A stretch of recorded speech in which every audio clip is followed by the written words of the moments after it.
everyone. Thanks so much for joining us today on Get Heart TV. I am here again with Pat Start because I have a lot of questions. And so do you. And I'm so glad you guys are enjoying. I've gotten a lot of good feedback from the videos. So we wanted to ask you about expectations. You know, we're all in relationships. We all have these expectations within the relationship.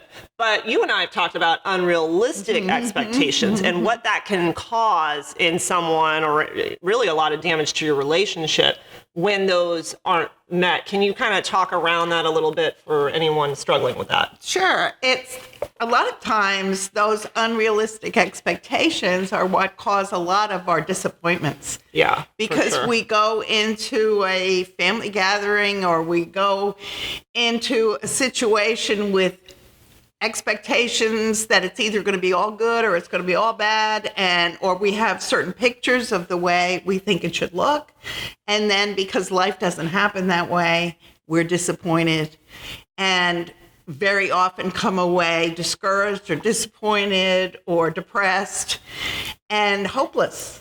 And that could be a whole nother video, just talking about how we deal with our disappointment. Like sometimes we bury it. We'll ignore it and deny it and be like, oh, it was fine, even though he didn't do this, or, you know, it didn't happen this way. And people then you have put it under the rug. Yeah, they put it under the rug. When we don't deal with it, what happens is it goes underground, under the rug, and then we start building walls of resentment. Yeah, and bitterness. And before you know it, we wonder, why don't I like to be with that person anymore? That's so true. Why, when I think of them, don't I have why when they're chewing, I want to punch them in the face? I mean, or I'll hear clients say, because, you know, some of the people I counsel will say, I can't even stand to be around them, you know, and I'm like, wow. And I think it is. It's because they are very bitter and it's gone underground. I like how you say that. Yes. So what's a good way for someone watching and saying, you know what, I think I might have resentment from expectations that weren't met, or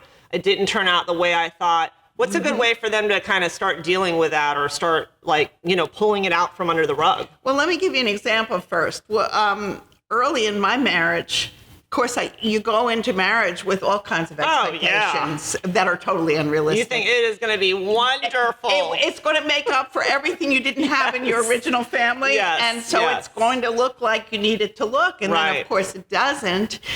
And what I would do without realizing it, every time there was a disappointment, I would simply say, oh, that doesn't bother me. Yeah. And every time I said that, I put another brick.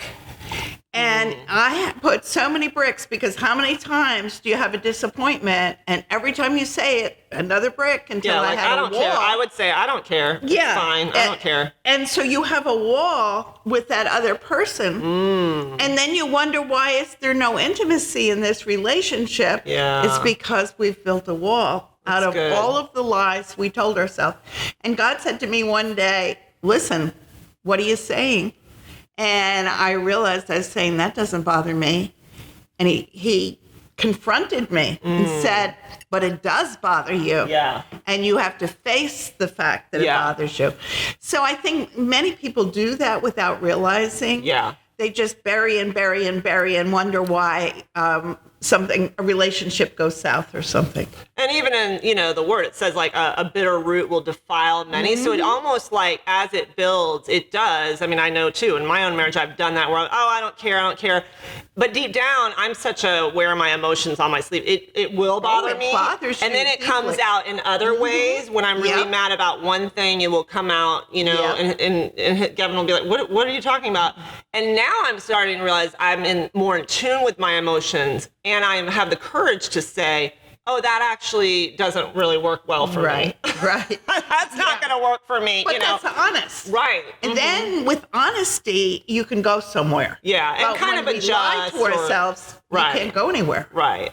And also, too, just real short, talk about the demand with the expectation. Because I know in my marriage, too, in the very beginning, you have these unrealistic expectations, like you were saying earlier, and you think, oh, it's going to be great and this and that.